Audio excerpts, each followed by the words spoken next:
Today we'll be talking to Varoon Anand and Gaurav Singh of Kaivalya Plays. Varun and Gaurav both have done a great deal of work to bring structure and professionalism into theatre.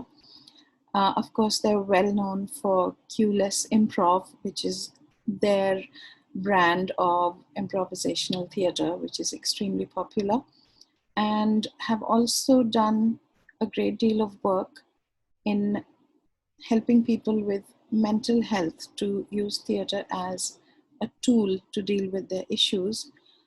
So, welcome, Varun. Welcome, Gaurav. Hi, Varun. Hi, Gaurav. How are you both Hi. doing? Good. As good as can be under the circumstances.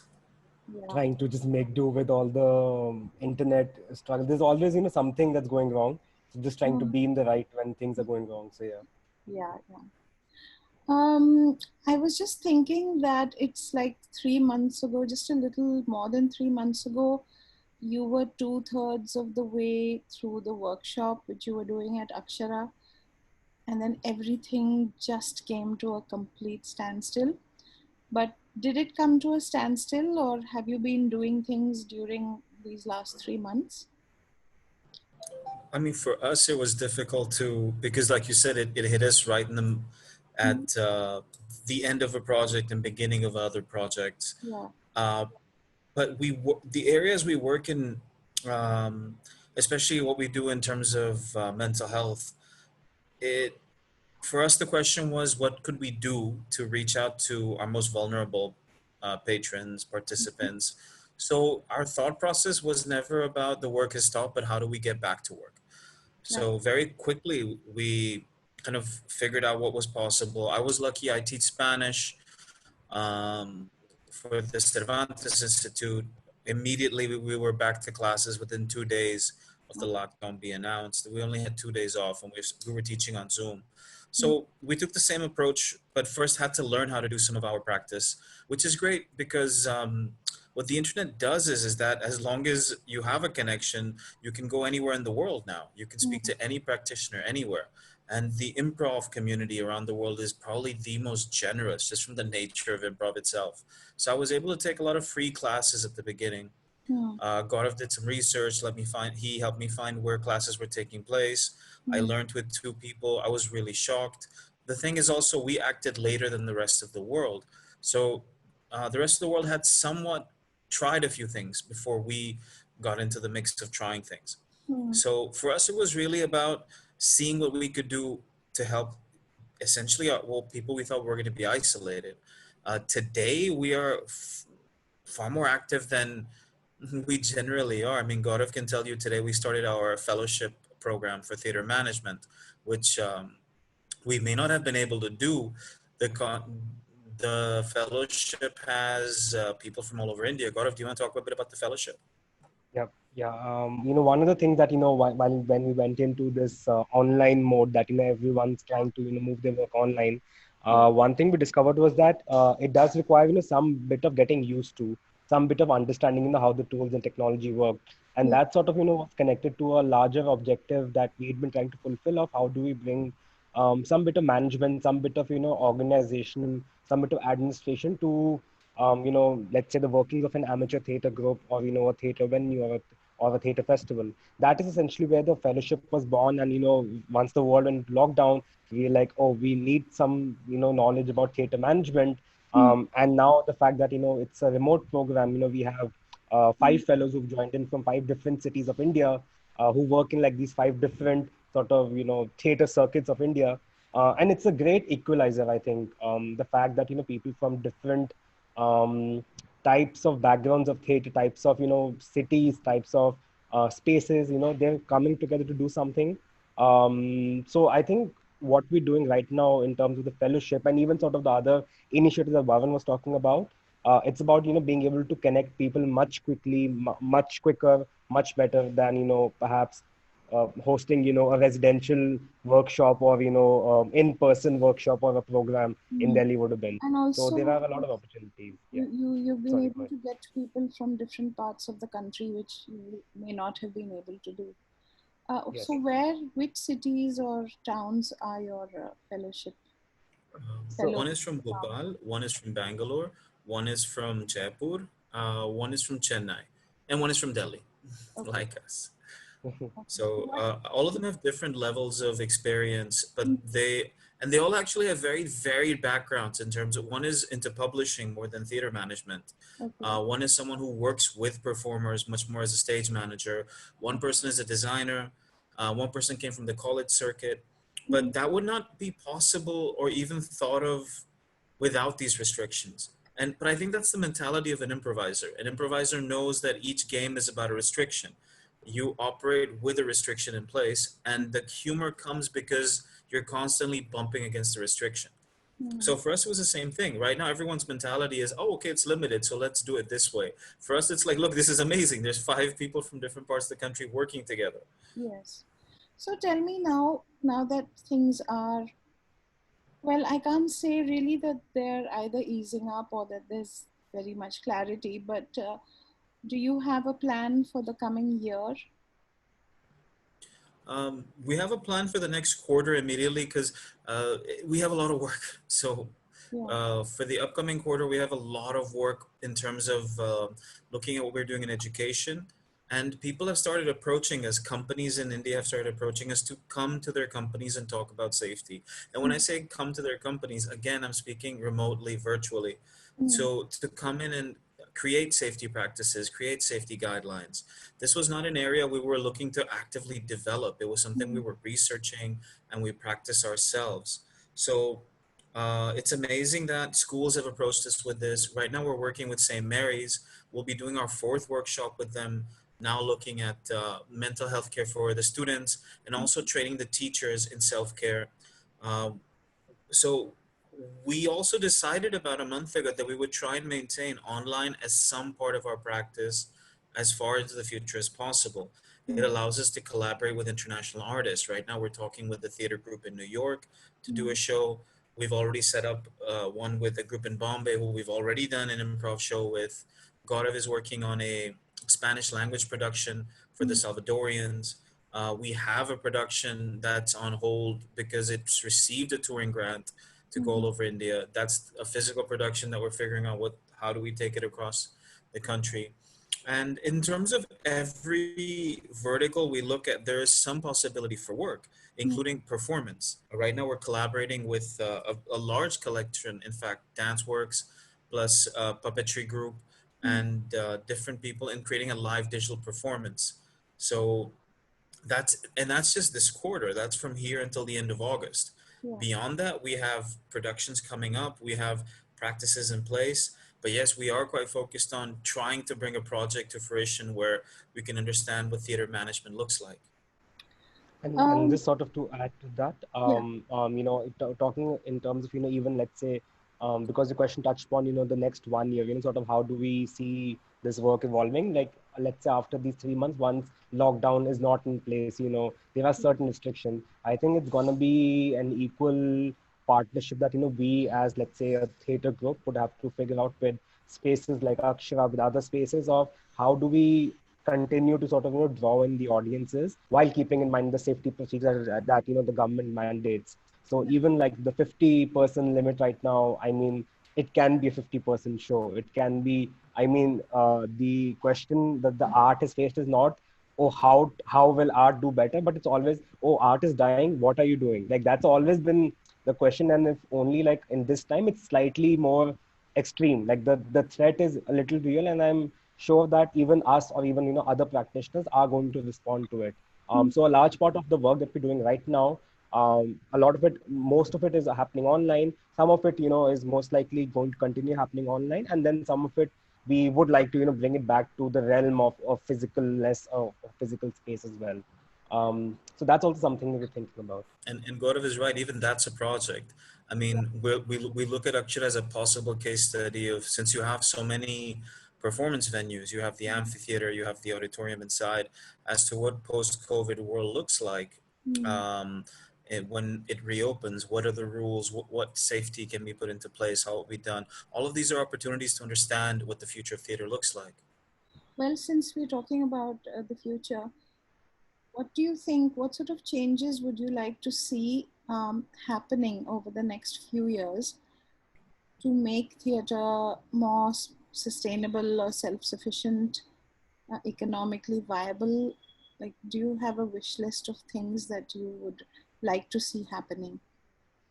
Perhaps, one of the things that, we'd like to actively see, because a theater production or performance is never made in isolation. There is a group of actors, there's a director, there's the venue staff. I mean, there are so many possible stakeholders involved in just putting up one performance. Mm. I think one thing that's definitely on our wish list is to sort of, see some sort of support coming in from institutions and from the government, not in terms of, like, let's say, funding projects, but, let's say funding or safeguarding, equipment, or, like procuring equipment, procuring sanitizers, procuring a lot of the safety equipment required, for institutions like Akshara, or, other institutions to run.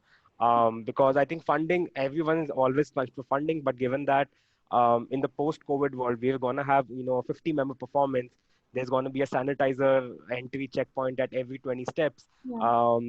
So there's a lot of, costs involved in sort of that immediate procurement of those, chemicals, of those, things required to, sanitize the venue.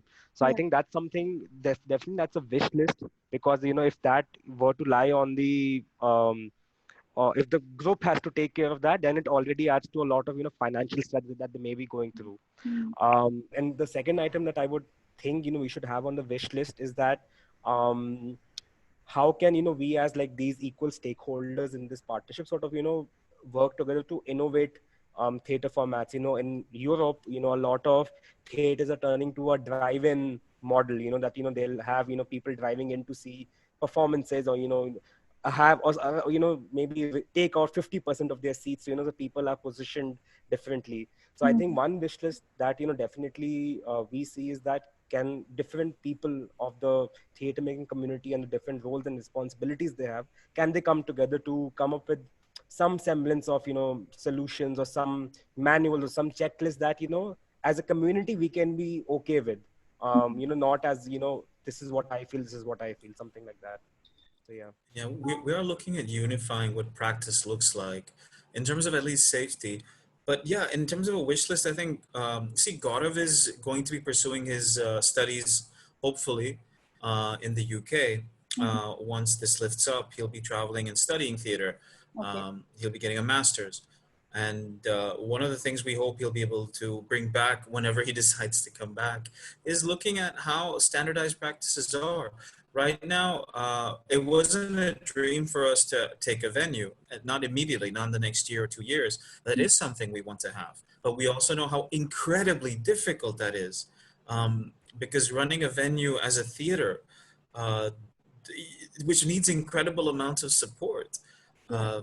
Like we last year we worked in Mundy House, both of us, and we saw that the majority of work was not artistic. It was lending it out to school functions, to corporate work. That's what the auditorium was being used for, Mm. not principally artistic work. Mm. And it was also quite expensive to book that auditorium. So being able to attract an audience to do that was difficult enough. If you create a production, a play, and you can only do 2 shows in a really massive auditorium, what's really the point, isn't it? Mm. You have to have at least a run of 100 shows if that's what you would want, wouldn't you? Or at Yeah. least 10, 15. That's something that's very Delhi specific. That isn't that way in Pune. That is something we would love to see change. Yeah. But we were looking at venues at one point and seeing, what if we took a venue, and then we realized it is not economically feasible in any way to Mm. really create a sustainable venue. And what's been really sort of heartbreaking during COVID is seeing all our friends who have smaller venues starting to shut them down. My friend has a dance studio. She just shut it down. Our friends, our very close partners of ours who have an amazing space, have had to shut down their space because they are not sure, even after this lifts, when they could realistically think of audiences coming back to theaters. So we'd love to see support in that area, which looks at people who manage venues and seeing what a government would offer them to help them get back on their feet. Anything from exemptions of revenue, of taxes, or lending forward anything. Right now, the only relief is in terms of loans, which is horrible. It means I have to pay back the money. I'm not making any money, and Yes. you want to loan me money so I'll pay you back. But I'm not earning anything. So it would be great if there were these packages in place for venues that run, because they're cultural institutions. And naturally for us, one of the, as clearly that affects me and Gaurav, is that we would love to see transparency when it comes to applying for grants. We have spent the greater half of last year applying for grants everywhere, and we have gotten quite a few of them. And the ones we Okay. got were primarily not in India. Okay. And in India, when we apply, we don't get very reasonable responses. As to, we don't really get any feedback, nothing that can help us improve, nothing that we can plan for in the future. And it's when you look at the recipients, you go, but what was this? Yeah. Also, the grants are not very substantial. I mean, the ones that I know about anyway, they're very small. And Right. I mean, it's like, In terms of artistic fees, we don't even take almost anything when it yeah. comes to the grants. Well, I want to come to the subject of corporate India now, because I think corporate India, to a large extent, has honestly failed its cultural institutions and has not put what it should into cultural institutions. There's very, very little investment by corporate India into anything cultural. I mean, I can think of a handful of them who have actually supported the arts in any meaningful way. So I think that we as artists, one of the things we ought to do is to try to formulate a kind of policy for the future and present it to the government and to corporates, that just like the government has insisted on CSRs, which mostly go to either education or healthcare. And of course, most corporations have set up their own foundations, so they use their own money in their own foundations. But surely a tiny percentage could be reserved for the arts. Otherwise, like if you take our institution, we support so many people. I mean, we have to support a staff and other artists, and we have nothing now, to do it with. And corporate India does not come forward to help. So I think all of us as artists should address this issue, because it's going to become a critical issue very soon. But I think you have actually done quite a lot of work with corporates, though. Have you, in your workshops? We have been building it. Once we started looking at our work as applied. So now what we say is we do is applied improv, but with applied work, we started noticing there was an interest immediately, because what we do is fun, engaging, and every time a corporate looks at bringing somebody in from outside, they look at it as lost revenue in terms of the companies taking time off to do this thing. So you have to really justify that, at least if you're doing it, the employees genuinely feel good, feel relaxed, enjoy it. So our thing is very fun, but the challenge also becomes follow-up, because in order for us to justify being there, we also have to be able to come back and say, look at these effects, did you notice? Because the employee is incentivized to not exactly give you something, because if the employee starts performing really well, or there's a bump in productivity, it's like admitting there was a problem before. Even though our approach is completely saying, look, we're just going to help you sort through these issues. But the problem with things like forum theater or theater of the oppressed, or any of these formats that are used for corporate work, is that it does incentivize the employee to not show progress at the end, because it's like admitting there was a problem. What we're searching further for is to look at how we can create a system where we're allowed to follow up, to analyze metrics to see how things have improved. I mean, we've worked with big companies for sure, but it's one of those things where you come in, you do a bit of work, and they'll see you again next year type of thing. Gaurav, just also, both of us have a background working in corporate world. I work for the largest airlines in Central America. Gaurav was working for a massive data firm. So I think Gaurav can also talk about what the feeling is of having theater in corporate work. So I think one thing that a lot of many of the corporates, like, even in this time of lockdown, you said that the corporates have failed us, and I agree to a partial extent that they weren't it's not like, they were supporting the arts, before, but right now, they've even clamped down and shut off any sort of, conversations about, oh, you can come in for a workshop or you can come in for a collaboration. Because right now, they're also playing catch up with, what's happening in terms of COVID and sort of, paying their salaries. I think going forward over the next 6 months or 1 year, there is going to be a lot of, I'd say, issues related to stress, to screen anxiety, a lot of these issues coming up because the entire workforce, a workforce which was not remote friendly, is now working remotely.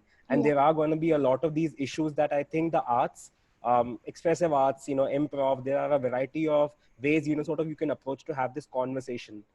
So I think I think with the scope is there, there is a scope for a conversation, but I think at the end of for the corporate, it's a matter of, how do we justify this investment, for a workshop or for a session. And, like they really think of it as a one-off, that, oh, if I do one workshop for my employees, I do one employee engagement, then I'm sorted for the next, couple of years. But we Yes. really want to try and change that culture and, make it more regular in terms of, being able to offer something consistently to them. So Yes. yeah.